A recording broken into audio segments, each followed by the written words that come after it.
Special train से रामेश्वरम धाम की तीर्थ यात्रा। आज ही अपनी सीट बुक कराएं tripurayatra.com पर।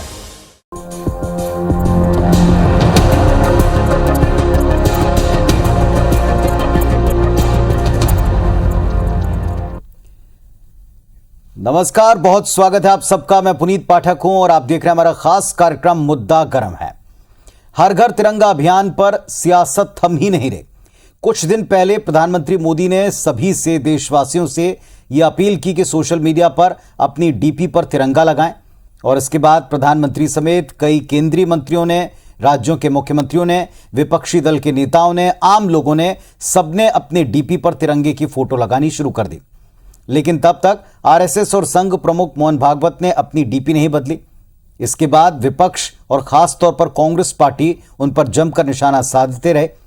इस विवाद के बीच में आरएसएस और संघ प्रमुख मोहन भागवत ने ट्विटर अकाउंट की डीपी को बदल दिया है और इसके बाद कांग्रेस का यह कहना है कि कांग्रेस के दबाव में आकर आरएसएस और संघ प्रमुख मोहन भागवत को झुकना पड़ा है। इस विषय पर आज दोनों पक्षों के बीच में गर्मा गर्म बहस छिड़ी हुई है और इसी को हम इस मंच के ऊपर दोनों से तर्कों के साथ सुनेंगे, समझने की कोशिश करेंगे कि आखिर इस विषय पर इतना विवाद क्यों। कांग्रेस की तरफ से मिथुन अहिरवार जी और भारतीय जनता पार्टी से उमेश शर्मा जी हमारे साथ में जुड़ चुके हैं। आप दोनों को नमस्कार है, बहुत स्वागत है। चर्चा करें, लेकिन उसके पहले एक रिपोर्ट दर्शकों को दिखाते हैं।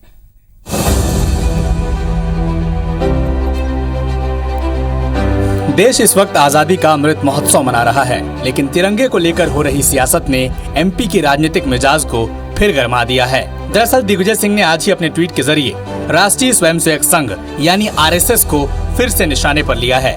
दिग्विजय सिंह ने ट्वीट कर लिखा कि कांग्रेस के दबाव में आखिरकार आरएसएस और मोहन भागवत को झुकना पड़ा और कांग्रेस की मुहिम रंग लाई।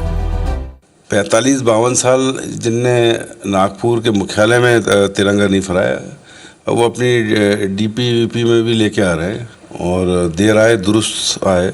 राष्ट्रीय स्वयंसेवक संघ को दिग्विजय सिंह जी जैसे व्यक्ति से राष्ट्रवाद की शिक्षा लेने की आवश्यकता नहीं है।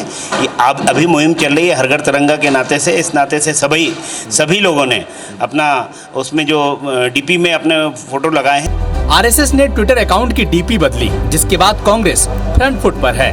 कांग्रेस नेता अब संघ के जरिए बीजेपी पर निशाना साध रहे हैं। तिरंगे पर मचे घमासान के बीच आज इंदौर में कांग्रेस नेताओं ने संघ कार्यालय पहुंचकर पदाधिकारियों को तिरंगा भेंट किया, जिसे आरएसएस पदाधिकारियों ने ससम्मान ग्रहण किया। आज हम अर्चना कार्यालय से कांग्रेस के नेतृत्व में यहाँ पर लेने आए थे। हमने तिरंगा उनको भेंट किया। अर्चना कार्यालय से हमें भी तिरंगा भेंट किया, हमारा मान सम्मान किया गया। ध्वज का आदान प्रदान किया, उन्होंने भी ध्वज दिया हमको, हमने भी ध्वज का, राष्ट्रीय ध्वज का उनको दिया। जाहिर है कांग्रेस हर घर तिरंगा अभियान के बहाने बीजेपी और आरएसएस को घेरने का कोई मौका नहीं छोड़ना चाहती। नवीन कुमार सिंह, IBC 24, भोपाल। चलिए, तो राष्ट्रीय स्वाभिमान के प्रतीक हमारे अपने तिरंगे से जुड़े और इस अभियान से जुड़े कई तस्वीरों में कोरी राजनीति भी दिखाई पड़ी है और इस पर आम जनता के मन में भी तरह तरह के प्रश्न हैं। दोनों तरफ से दो तार्किक व्यक्ति हैं जो तर्कों के साथ अपनी बात रखते हैं। मिथुन अहिरवार साहब हैं कांग्रेस पार्टी की तरफ से और उमेश शर्मा जी हैं भारतीय जनता पार्टी की तरफ से। आप दोनों को नमस्कार मैं पुनः करता हूं, फिर से स्वागत करता हूं। उमेश शर्मा जी, कांग्रेस कह रही उनका दबाव काम कर गया, आरएसएस की डीपी बदल गई। नहीं, मुझे लग रहा है कि कांग्रेस पार्टी के मित्रों की आत्ममुग्धता जो है वो हास्यास्पद भी है और दुखद भी है। प्रधानमंत्री नरेंद्र मोदी जी ने आह्वान करा था और पूरे देश भर से उन्होंने आह्वान करा था कि आजादी का अमृत महोत्सव है और इस अमृत महोत्सव के अंतर्गत हर घर पे तिरंगा फहराया जाना चाहिए, घर घर पर तिरंगा फहराया जाना चाहिए था। माननीय मोदी जी ने यह भी आह्वान करा था कि अपने सोशल मीडिया अकाउंट जो है उस पर भी अगर आप लोग अपनी डीपी में राष्ट्र ध्वज को अंकित करते हैं तो ये पूरे देश के लिए गौरव और सम्मान की बात होगी।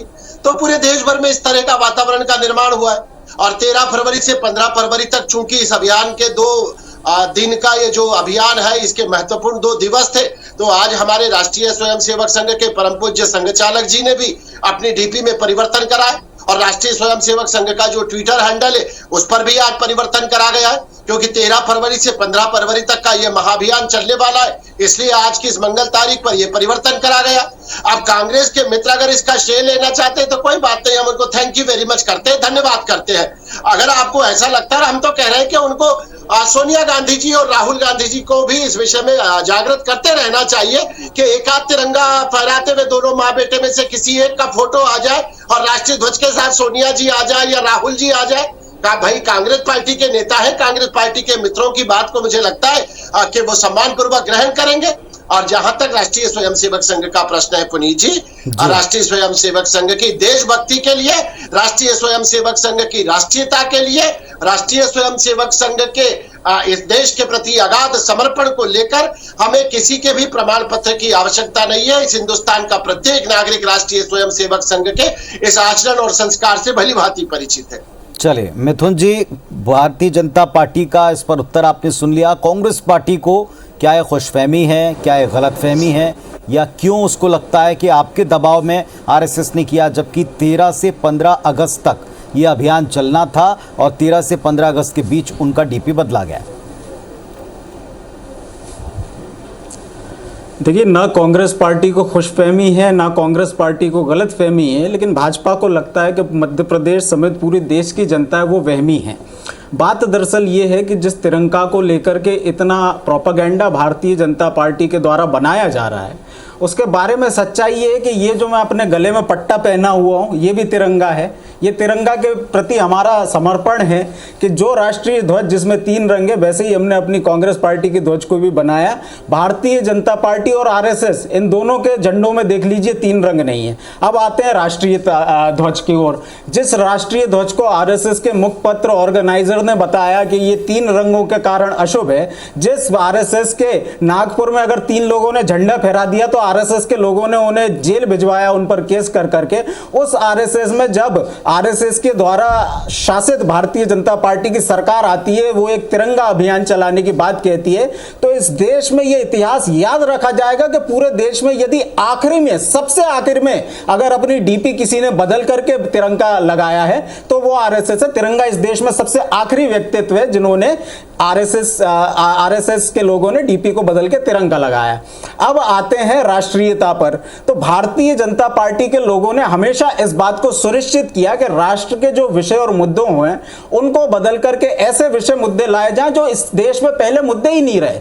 जैसे कि व्हाट्सएप पर इनका एक जो वायरल संदेश चल रहा है कि साहब वो 2002 तक तिरंगा का कोड फ्लैग था और ऐसी चीजें थी, वैसी थी, नवीन जिंदल का मामला था, सारी चीजें इनकी झूठी साबित हुई हैं। इन्होंने कहा था कि हमने फ्लैग कोड में ये संशोधन कर दिया है, जबकि फ्लैग कोड में संशोधन ये हुआ है कि आप रात को भी तिरंगा फहरा सकते हैं। और कमर्शियल बिल्डिंग्स पर हम सब ने उस तिरंगे को अपने प्राइवेट स्कूलों में बचपन में फहराया ही है 15 अगस्त के दिन। लेकिन भारतीय जनता पार्टी के लोगों को क्योंकि प्रोपेगेंडा बनाना होता है, इसलिए मध्य प्रदेश से जुड़ा हुआ एक छोटा सा प्रकरण आपको बता दूं। हुबली में जब उमा भारती जी ने जाकर के तिरंगा फहरा दिया तो भारतीय जनता पार्टी के लोगों ने फिर उन्हें मुख्यमंत्री पद से हटा दिया। क्या ये एक तथ्य नहीं है? तो भारतीय जनता पार्टी हमेशा, आरएसएस हमेशा तिरंगे का विरोध करते आए हैं। और जब मध्य प्रदेश में मोहन भागवत जी आए थे तो संगीता शर्मा जी के साथ जो दल था, उस जिसमें कि मैं भी शामिल था, हम लोग उन्हें तिरंगा भेंट करना चाहते थे, लेकिन पुलिस वालों ने आकर के हमें गिरफ्तार करने की कोशिश की। वो तिरंगा हमसे उन लोगों ने छीन लिया। मतलब इस देश में आरएसएस के लोगों के तमाम तथ्य, तर्क, इतिहास आपने सब कुछ समक्ष रख दिया आम जनता के, दर्शकों के। लेकिन इस बात का जवाब नहीं आया कि कांग्रेस पार्टी के दिग्गज नेता कहते हैं कि हमारे दबाव में हमारी मुहिम काम कर गई। आपको लगता है कांग्रेस की मुहिम काम कर गई तभी डीपी बदला आरएसएस का? पाठक साहब, इस देश में यदि कोई मुहिम आती है और उसमें देश के जो कर्णधार हैं उस मुहिम को, उसको शुरू करने वाले लोग यदि उसका पालन नहीं करते हैं, तो मतलब हमारे विपक्ष के रहते यदि वो काम हो जाता है तो आप हमें श्रेय ना देना चाहे मत दीजिए, हम श्रेय लेना भी नहीं चाहते। लेकिन क्या ये तथ्य नहीं है कि जब कांग्रेस पार्टी के लोगों ने आरएसएस प्रमुख को तिरंगा भेंट करने के प्रयास किए, उन्होंने मना कर दिया, पुलिस को भिजवा करके तिरंगा हमसे अरेस्ट करवा लिया, उसके बाद ये कार्यक्रम हो रहा है, तो क्या ये दबाव के कारण नहीं हो रहा है? नहीं तो आज तक तो आरएसएस के लोगों ने ये काम किया नहीं है। तो अगर ये हो रहा है तो इसका हम भी स्वागत करते हैं। और उमेश जी स्वागत तो करते हैं, लेकिन क्यों और किस वजह से हुआ है इसके ऊपर कांग्रेस पार्टी कहती कि आप श्रेय कांग्रेस पार्टी को विपक्ष के नाते इसमें मिलना चाहिए कि उनकी मुहिम रंग लाए? और जो तथ्य उन्होंने रखे इतिहास से जुड़े, उनका भी आप उत्तर दे सकते हैं। मुझे लगता है कि राष्ट्रध्वज को लेकर तो हर एक व्यक्ति को श्रेय और प्रेय की राजनीति से बचना चाहिए। राष्ट्रध्वज हम सबका है और हम तो कांग्रेस पार्टी को विशेष रूप से धन्यवाद तब ज्ञापित करेंगे कि आदरणीय सोनिया गांधी जी की डीपी बदला दीजिए, राहुल गांधी जी की डीपी बदला दीजिए।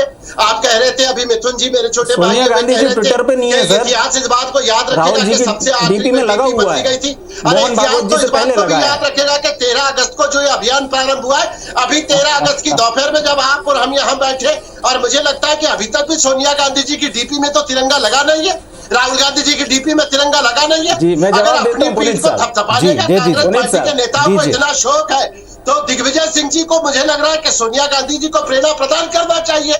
और दिग्विजय सिंह जी तो देश के महानतम नेता है और वो इतने बड़े विराटतम हस्ती है कि उनको लगता है कि परम पूज्य सरसंघ चालक जी ने अगर डीपी में परिवर्तन करा तो वो दिग्विजय सिंह जी जैसे एक आधुनिक राजनीतिक नेता के कारण करा।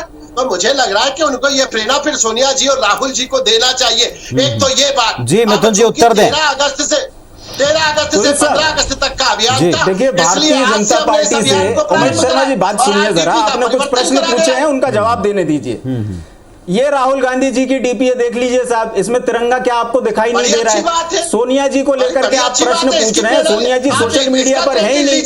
मैं तो ये पूछ रहा हूँ कि आज के पहले 13 तारीख से पहले इस पूरे देश में, उमेश जी उत्तर सुनिए, उमेश जी उत्तर सुनिए। दिग्विजय सिंह जी, राहुल गांधी जी, ये तिरंगा देखिए, कैमरा कैप्चर कर पा रहा है।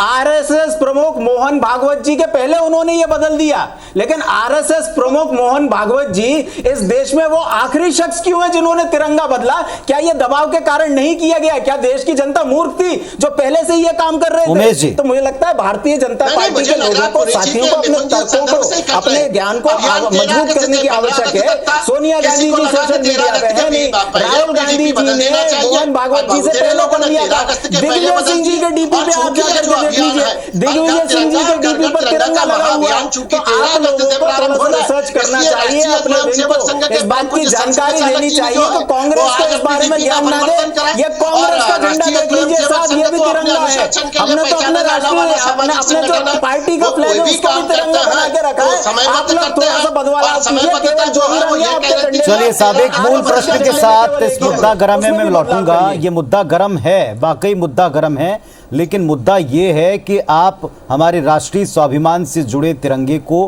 क्या किसी भी तरीके से किसी सियासी रंग में समेटना चाहते हैं? ये भी एक मुद्दा लोगों के जहन में गर्म है। इस पर भी उत्तर दीजिएगा कि इतिहास क्या रहा है। लोगों ने काफ़ी हद तक पढ़ा है, जिनको नहीं पता है उसे आप लोग दोनों पक्ष अपने अपनी तरह से समझाते भी, बताते भी, लेकिन इस पर सियासत को क्या आप दोनों उचित मानते हैं? तो देश में चल रहे तिरंगा अभियान के बीच में अब इसके ऊपर एक प्रोपेगेंडा पॉलिटिक्स भी दिखाई पड़ रही है, जिस पर मिथुन जी और उमेश शर्मा साहब अपनी अपनी बातें रख रहे हैं। उमेश शर्मा जी, जिस तरीके से हर कोई जानता है कि आप सबके सोशल मीडिया पर बड़े नेताओं के, चाहे संघ प्रमुख हो, चाहे कांग्रेस प्रमुख हो, चाहे बीजेपी प्रमुख हो, सबके सोशल मीडिया पर अपने अपने फॉलोअर्स हैं, पार्टी के अपने फॉलोअर्स हैं।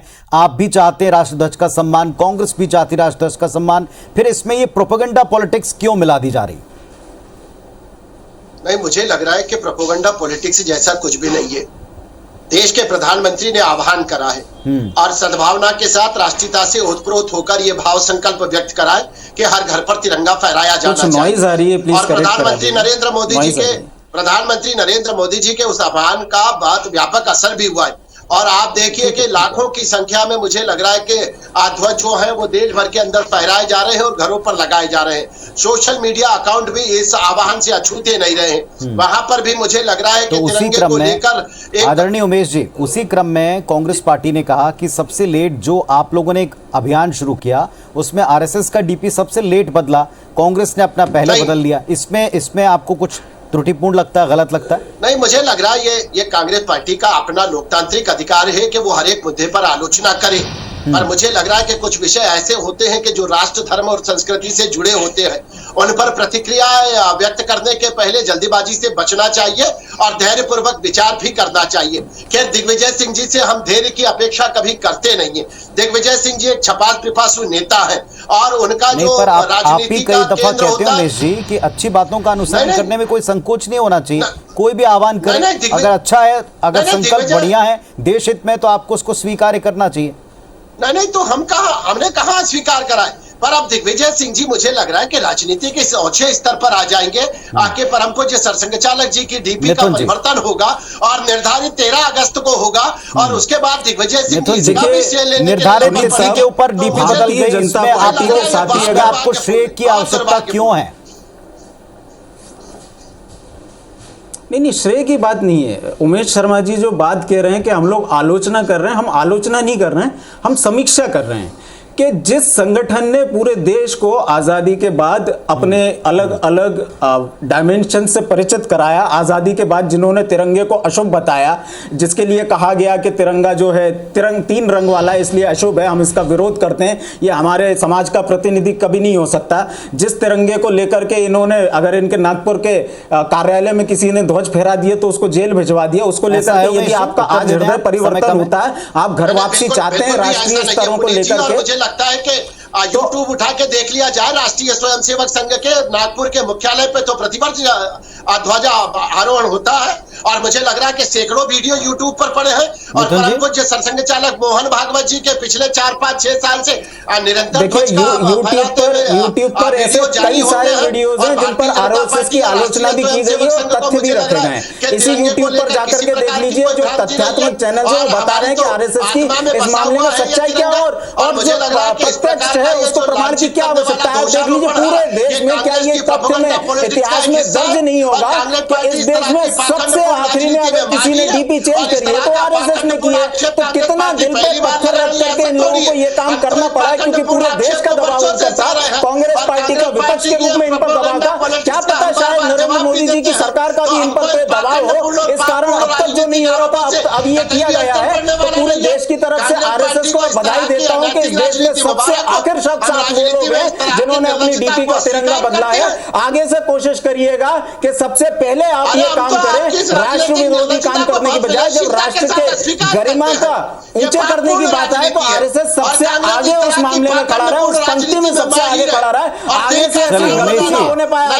तो शुभकामनाएं दे रहे हैं कि हर एक अच्छे काम में आरएसएस सबसे आगे खड़ा रहे। चलिए इस बात को, इस मुद्दे को, इस बहस को, जनता के बीच में जो उठ रहा था मुद्दा, इस पर आप दोनों ने अपना पक्ष रखा, आपका हम शुक्रिया अदा करते हैं। लेकिन इतना तो तय है कि तिरंगा, तिरंगे का सम्मान और उसके साथ जुड़ा भारतीयों का स्वाभिमान, इस पर कम से कम कोई पॉलिटिक्स या कोई प्रोपेगेंडा ना हो तो शायद देश हित में होगा, बेहतर होगा, लोगों के लिए बेहतर होगा। आप सबको शुभकामनाएं भी देते हैं और तिरंगे के सम्मान में जो भी इनिशिएट उठा रहे हैं, जो भी कदम उठा रहे हैं, उसके लिए भी हम बधाई और शुभकामनाएं देते हैं। फिलहाल बाकी की पॉलिटिक्स जनता पर छोड़ते हैं, वो किसे उचित और सही मानती। धन्यवाद, नमस्कार।